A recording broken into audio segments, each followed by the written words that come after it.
नमस्कार, जय हिंद। मैं आपके साथ में आपका दोस्त प्रजापति आरबी सिंह।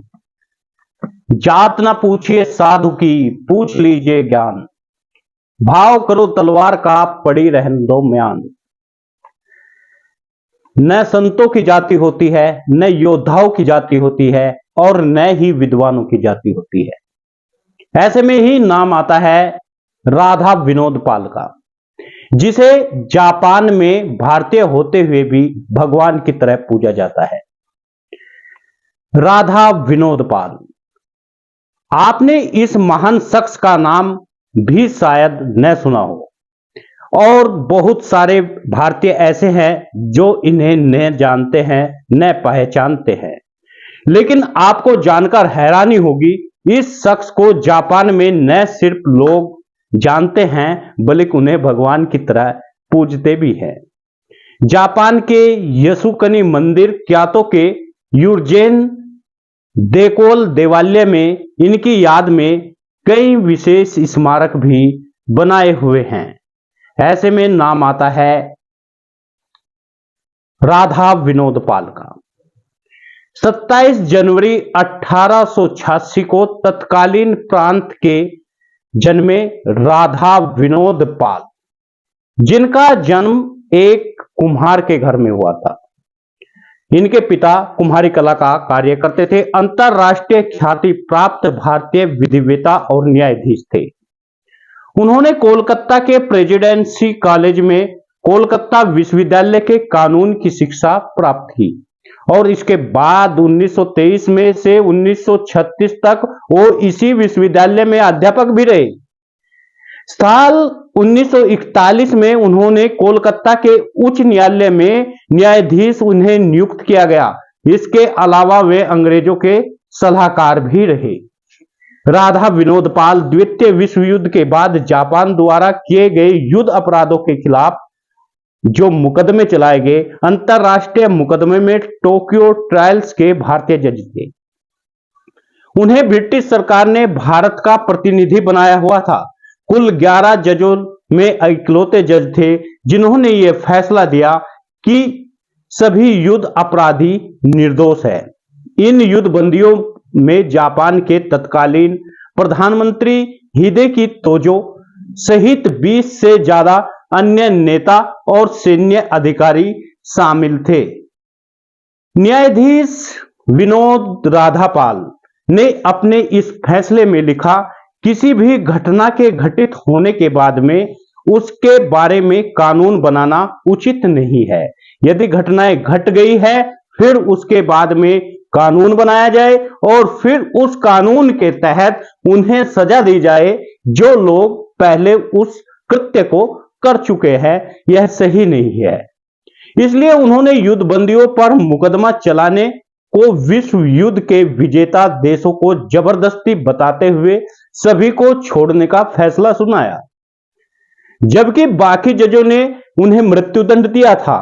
यही वजह है कि जापान में आज भी इस महान व्यक्ति को सम्मान दिया जाता है, वह भी भगवान की तरह। और इन्होंने जितने भी मंदिर देवालय जापान में हैं, इनकी स्मृति वहां पर आज भी लगाई जाती है। शख्सियत प्रजापति कुम्हार समाज में जन्मे, इसलिए कुम्हार समाज के लोग आज भी इनकी जयंती मनाते हैं। साल 2007 में जब जापान के प्रधानमंत्री शिंजो आबे भारत आए, तो उन्होंने राधा विनोद पाल के बेटे से कोलकाता में मुलाकात भी की थी और उन तस्वीरों का आदान प्रदान भी किया था। दरअसल उस समय युद्ध अपराधियों में शिंजो आबे, नाना नोबुसिके किसी भी शामिल थे। बाद में प्रधानमंत्री बने। यानी जो अपराधी थे उनमें शिंजो आबे के नाना थे, जिनका नाम नोबुसुके किशी था। वो उस युद्ध में उस समय शामिल थे। इसलिए वे आकर के राधा विनोद पाल के बेटे से कलकत्ता में मुलाकात की और आपस में मिलकर के उन्होंने तस्वीरें भी शेयर की। इसी प्रकार प्रजापति कुम्हार समाज के लोग इनकी जयंती मनाते हैं। और राजस्थान के जोधपुर में श्रवण प्रजापति ने धूमधाम से यह जयंती मनाई और कई समाज के लोग इसमें शामिल हुए। दरअसल आपको बता दें, श्रवण प्रजापति जोधपुर में लगातार प्रजापति महापुरुषों की अक्सर जयंती मनाते रहते हैं। 10 जनवरी को यह जयंती कार्यक्रम किया गया। आइए अब लेकर चलते हैं आपको श्रवण प्रजापति के पास।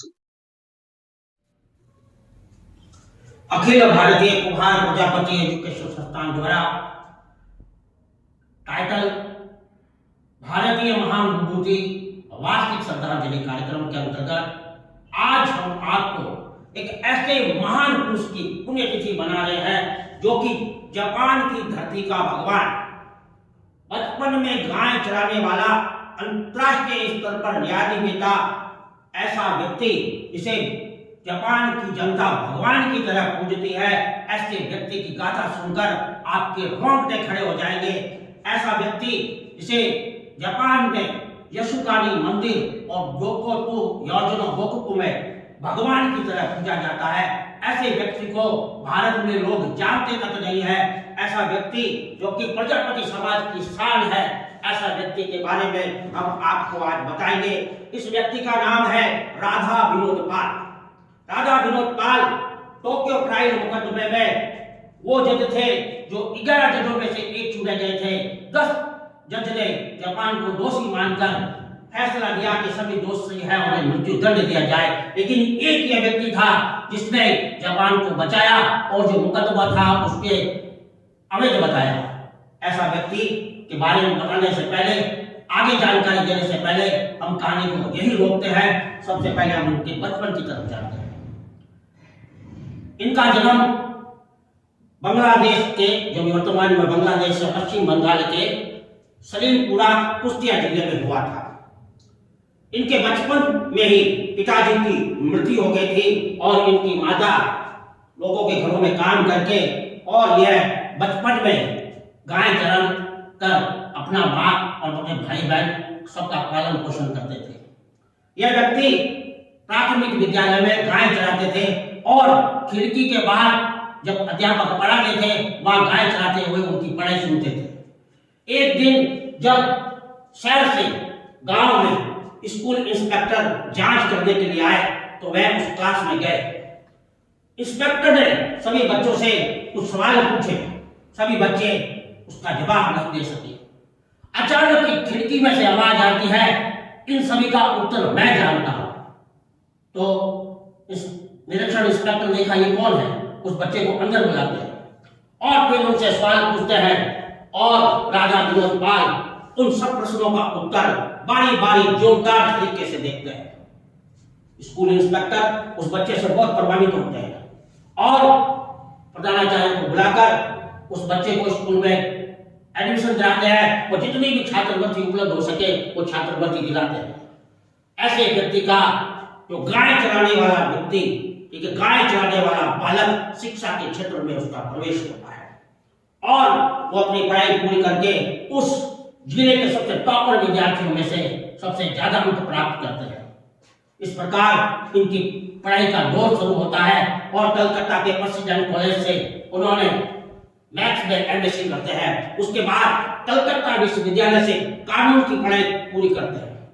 कानून की पढ़ाई पूरी करने के बाद वह 1923 से लेकर 1936 तक उसी विश्वविद्यालय में प्रधानाचार्य के रूप में कार्य करते हैं और 1941 में कलकत्ता हाई कोर्ट के इनको न्यायाधीश बना दिया जाता है।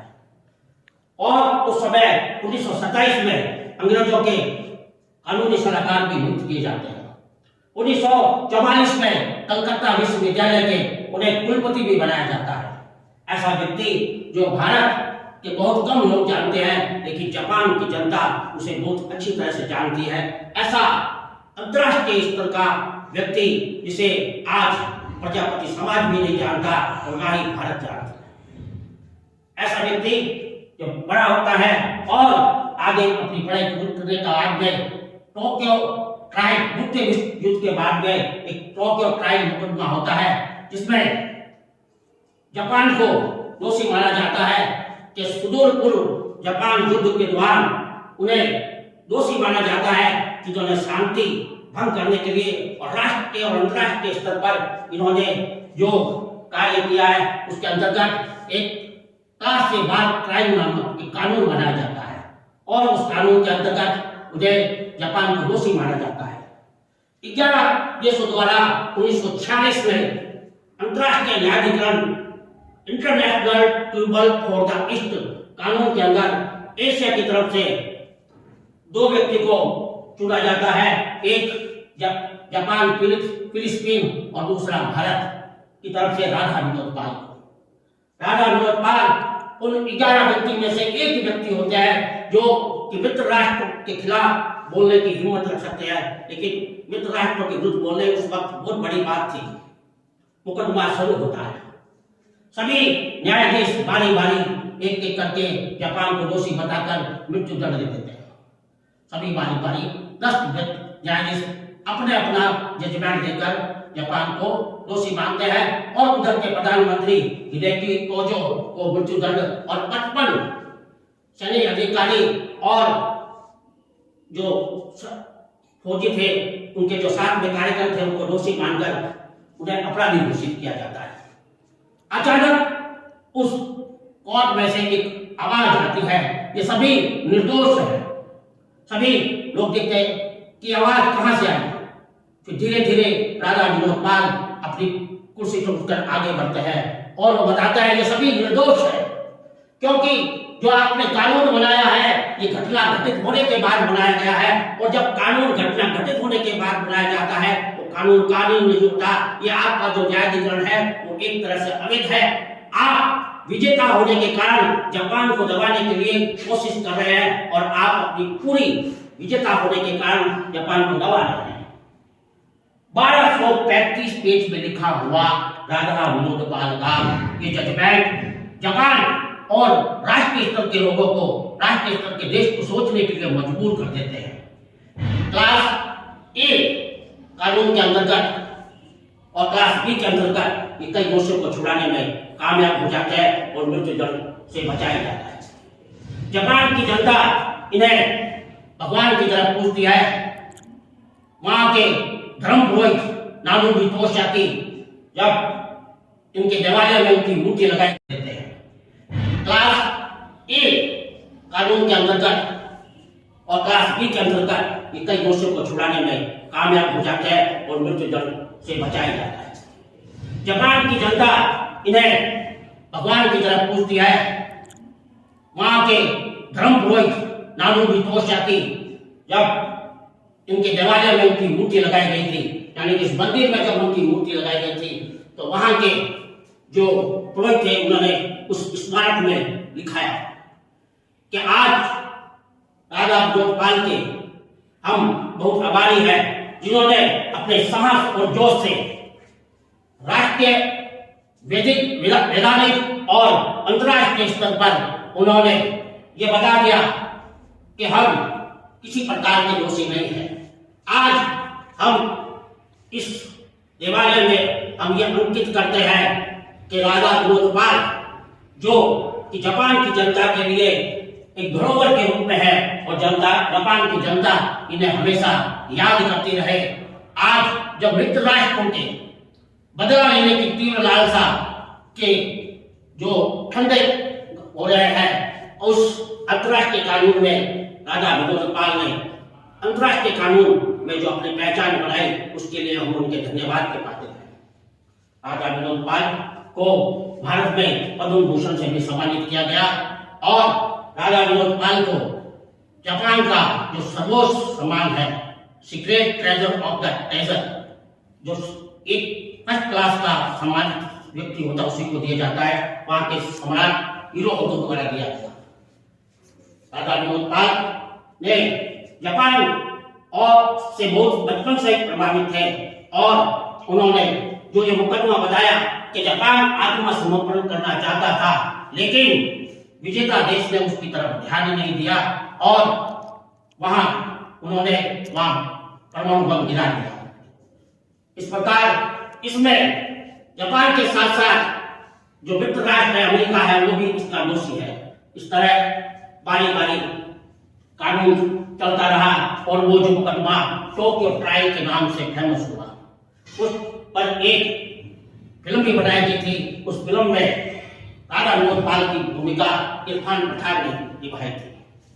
राधा विनोद पाल का जो पत्नी का नाम ललिनी बाला पाल था, जिसका विवाह 1907 में हुआ था। इनके 14 पुत्र पुत्रियां थी, 9 इनकी पुत्रियां और 5 इनके पुत्र थे। 2007 में जापान के प्रधानमंत्री जब भारत आए तो इनके बेटे जो बड़े पुत्र थे प्रशांत से मुलाकात की और कुछ पुरानी तस्वीरों का आधार प्रदान किया और उन्होंने बताया कि मेरे नाना जी भी उस वक्त उस युद्ध राज्यों में थे, बाद में वो जाकर जापान के प्रधानमंत्री बने। ऐसा व्यक्ति जो गाय चराने वाला राष्ट्रीय स्तर पर और अंतर्राष्ट्रीय स्तर पर अपना नाम रोशन कर देता है और भारत के लोग इस व्यक्ति को जानते भी हैं। ऐसे व्यक्ति का इतिहास में से नाम भी मिटा दिया जाता है, क्योंकि चीन नहीं चाहता था कि जापान किसी तरह से बचे और चीन नहीं चाहने के कारण भारत की आजादी के बाद जो सरकार बनी, जो देश के प्रधानमंत्री बने, उन्होंने राधा विनोद पाल का विरोध किया। ऐसे व्यक्ति जो जापान में भगवान की तरह पूजे जाते हैं, इनका इतिहास वहां से मिटा दिया गया। आज इनको लोग नहीं जानते हैं। मेरा सौभाग्य है कि आज मैं ऐसे महापुरुष के जीवन की गाथा आपको सुना पाया। वो दिन दूर नहीं जब एक दिन राधा विनोद पाल को राष्ट्रीय स्तर पर भारत में लोग जानेंगे, अंतर्राष्ट्रीय स्तर पर टोक्यो ट्रायल मुकदमे से आपने बहुत नाम कमाया है। ऐसा व्यक्ति जो कि मित्र राष्ट्र के खिलाफ बोलने की हिम्मत रखता है, वो है राधा विनोद पाल, जिसने जापान को बचाया और जापान के लोगों के लिए आज भी वो आदरणीय है। इनके नाम से टोक्यो और क्योटो में 2 व्यस्त सड़कों का नाम राधा विनोद पाल के नाम से रखा गया है। इनकी याद में वहां जापान में संग्रहालय बनाया हुआ है। जापान के सुप्रीम कोर्ट में राधा विनोद पाल का स्मारक लगा हुआ है।